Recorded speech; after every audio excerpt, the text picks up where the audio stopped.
Hello viewers, welcome to Ekta academy. ఈ రోజు daily current అఫైర్స్లో భాగంగా మనం ఇండియా మొత్తం హాట్ టాపిక్గా మారినటువంటి 130th కాన్స్టిట్యూషనల్ అమెండ్మెంట్ బిల్ ఏదైతే ఉందో దీని గురించి చూద్దాము. సో ఇది ఏం జరిగింది అంటే లోక్సభలో యాక్చువల్లీ ఈ యొక్క బిల్ అనేది ఏదైతే ప్రవేశపెట్టారో మన హోమ్ మినిస్టర్ గారి ముందే ఈ యొక్క బిల్ని చించేసి ఆయన ముందే విసిరేయడం జరిగింది అనమాట.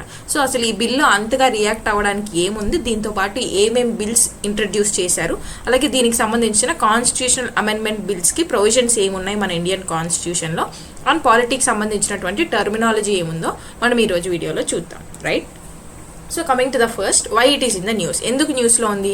నేను ఇప్పుడే చెప్పాను, మన హోమ్ మినిస్టర్ గారు అమిత్ షా గారు 3 బిల్స్ ఇంట్రడ్యూస్ చేయడం జరిగిందనమాట. 130th కాన్స్టిట్యూషనల్ అమెండ్మెంట్ బిల్ మాత్రమే న్యూస్లో ఉంది కాబట్టి ఇది ఒక్కటే ఇంట్రడ్యూస్ చేశారు అని మాత్రం అనుకోవద్దు. 3 బిల్స్ అనేది ఇంట్రడ్యూస్ చేయడం జరిగిందనమాట.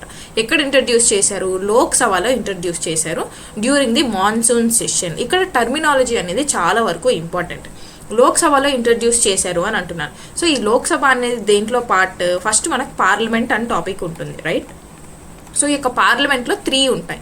ఈ యొక్క 3 కంప్రైజ్ అయితేనే దాన్ని మనం పార్లమెంట్ అంటాం. ఫస్ట్ ఏముంటుంది? లోక్సభ ఉంటుంది, తర్వాత రాజ్యసభ ఉంటుంది, తర్వాత ప్రెసిడెంట్ ఉంటారన్నమాట. ఇవి 3 ఉన్నటువంటి దాన్ని మనం ఏమంటాము అంటే పార్లమెంట్ అని అంటాం అనమాట. సో ఈ బిల్ ఇప్పుడు ఎక్కడ ఇంట్రడ్యూస్ చేశారు? లోక్సభలో ఇంట్రడ్యూస్ చేయడం జరిగింది. మరి పార్లమెంట్ అనేది ఎప్పుడు జరుగుతాయి, ఏమేమి సెషన్స్ జరుగుతాయి అంటే 3 types ఆఫ్ సెషన్స్ అనేది జరుగుతాయి. ఫస్ట్ది వచ్చేసి బడ్జెట్ సెషన్ జరుగుతుంది, రైట్?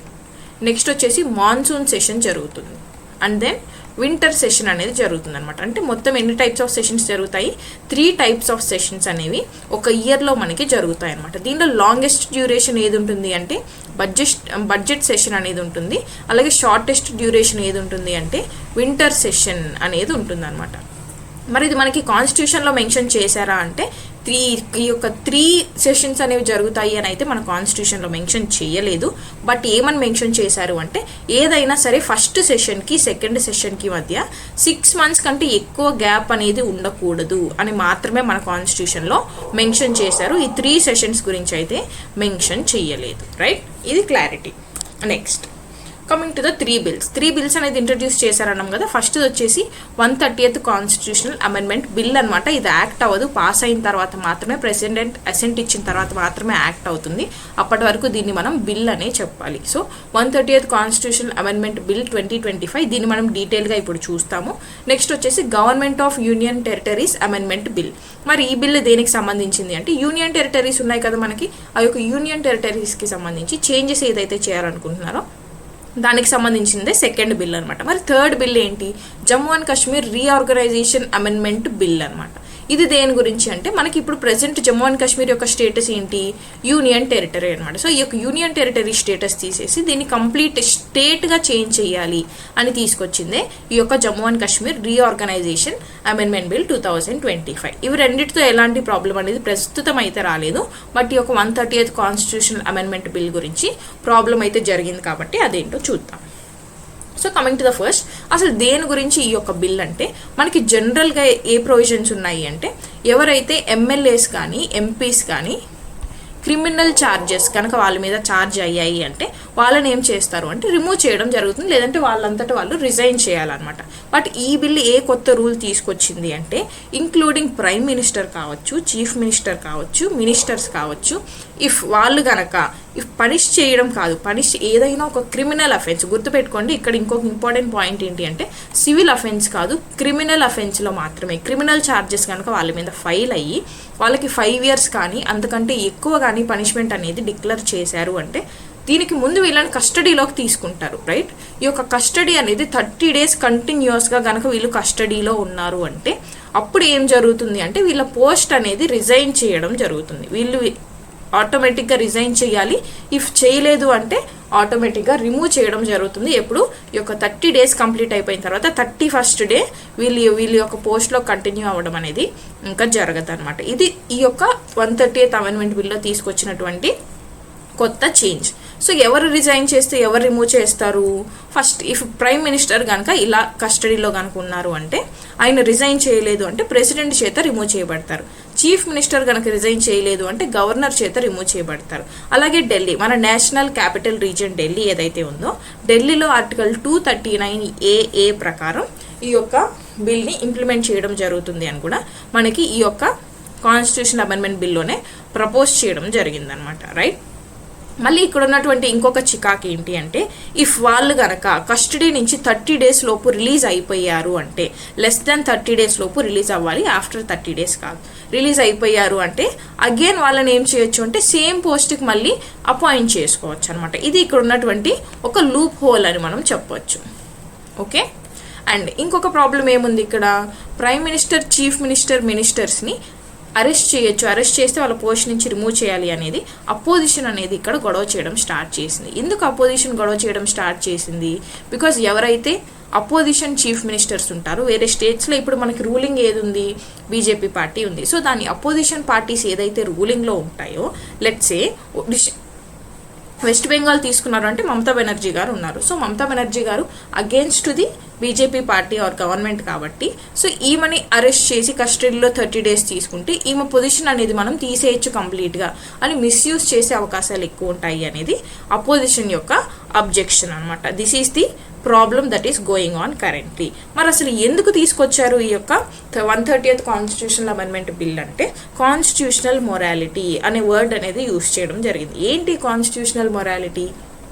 పీపుల్ ఎవరైతే మాకు వీళ్ళు సేవ చేస్తారు లేదంటే సర్వీసెస్ అందిస్తారు అని ఒక పొలిటీషియన్ని కానీ ఒక లీడర్ని కానీ నమ్మి మాకు ఓట్ చేస్తున్నారు అన్నప్పుడు ఆ ట్రస్ట్ అనేది, ఆ బిలీఫ్ అనేది నిలబెట్టాలి.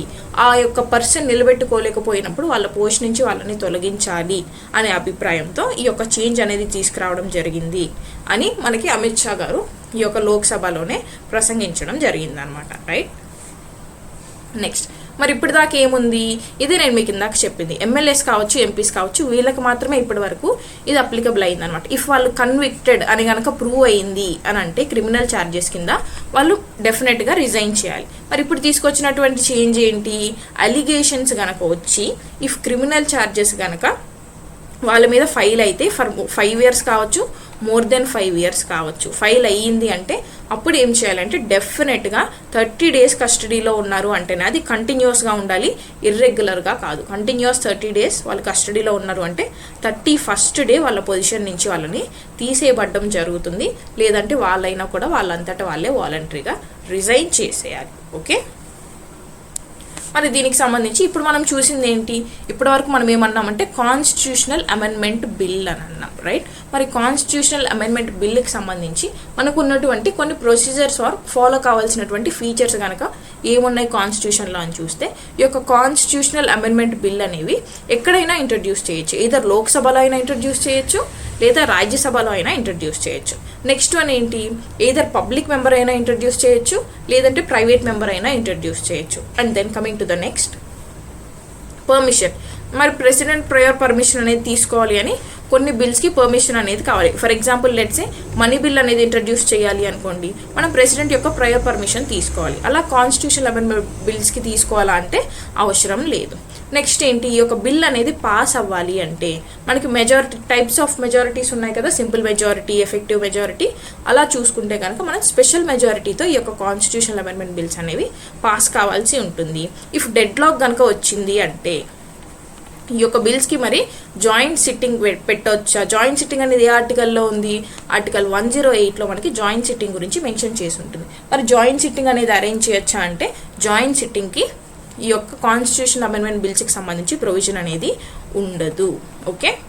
Next coming to the powers కనుక చూసుకుంటే లోక్సభ, రాజ్యసభకి ఎలాంటి పవర్స్ ఉంటాయి అంటే ఈ యొక్క బిల్స్కి సంబంధించి ఈక్వల్ పవర్స్ అనేవి ఉంటాయి. లోక్సభకి ఎక్కువ పవర్స్ ఉండవు, రాజ్యసభకి తక్కువ పవర్స్ ఉండవు, రెండిటికి ఈక్వల్ పవర్స్ అనేది ఇవ్వడం జరిగిందనమాట. ఓకే. మరి కమింగ్ టు ది రీఫార్మ్స్, మరి ఈ యొక్క ఇప్పుడు ప్రజెంట్ ప్రపోజ్ చేసినటువంటి ఈ యొక్క 130th కాన్స్టిట్యూషనల్ అమెండ్మెంట్ బిల్ అనేది ఒకవేళ పాస్ అయితే గనక ఎక్కడ చేంజెస్ వస్తాయి అంటే ఆర్టికల్ 75ని అమెండ్ చేయడం జరుగుతుంది, ఆర్టికల్ 164ని అమెండ్ చేయడం జరుగుతుంది, అలాగే ఆర్టికల్ 239AA కూడా అమెండ్ చేయడం జరుగుతుంది. అలాంగ్ విత్ 75లో మనకి ఏం యాడ్ చేస్తారు, క్లాస్ 5Aని కొత్తగా యాడ్ చేయడం జరుగుతుంది అనమాట. రైట్. మరి ప్రస్తుతం ఈ యొక్క బిల్ అనేది ఎక్కడుంది, ఆల్రెడీ లోక్సభలో ఇంట్రడ్యూస్ చేయడం జరిగింది. లోక్సభలో ఇంట్రడ్యూస్ చేసిన తర్వాత జాయింట్ పార్లమెంటరీ కమిటీ అని ఉంటుందన్నమాట. ఈ యొక్క జాయింట్ పార్లమెంటరీ కమిటీకి పంపించడం జరిగింది. దీని తర్వాత ఈ యొక్క బిల్ని పాస్ చేయడం జరుగుతుంది. ఇందాక మనం చెప్పినట్టు స్పెషల్ మెజారిటీతో దీన్ని పాస్ చేయాలన్నమాట. పాస్ చేసిన తర్వాత ప్రెసిడెంట్ కనుక అసెంట్ ఇస్తే అప్పుడు ఇది ఏమవుతుంది అంటే యాక్ట్ అవుతుంది. ఆ తర్వాత దీన్ని మనం కాన్స్టిట్యూషనల్ అమెండ్మెంట్ బిల్ నుంచి 130th కాన్స్టిట్యూషనల్ అమెండ్మెంట్ యాక్ట్ అని పిలవడం జరుగుతుంది అనమాట. So this is the process and 130th constitutional amendment bill ఏదైతే న్యూస్లో ఉందో దాని గురించి డీటెయిల్గా చూసాము. Thank you so much for watching and subscribe the channel for more current updates. See you all tomorrow.